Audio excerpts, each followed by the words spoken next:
sekarang banyak beza jugalah. Sebab yang kalau dulu kita tengok macam houseman, dulu ramai juga houseman. Satu ward Betul. ramai. Betul. Sekarang dah sikit houseman. Sebab Mungkin Numbers shift. lah. Shift ke numbers? Sebab yang tu kita saya tak shift pasti kan. doktor. Bab doktor saya tak pasti. Tapi macam dah tak ramai sangat lah Okey. houseman. So bila macam yang first poster yang sekarang kita orang memang tengah ada first poster. Okey. So macam saya tengok kalau yang gen sekarang ni banyak yang, sorry lah nak cakap, dia over boundary dengan dia punya MO jugalah. Over boundary. Maknanya dia tak satu geng. Dia akan buat diri dia. Kalau macam dulu saya tengok dia orang ada Bekerjasama. macam teamwork.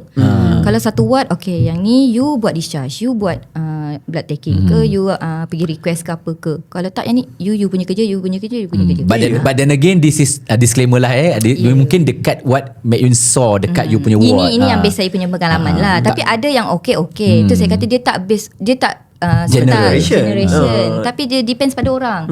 Kalau macam okay, you sepatutnya kerja you balik pukul 7. Okay. Okay, kalau you nak balik pukul 7, takkan you nak balik seorang. Betul tak? Betul.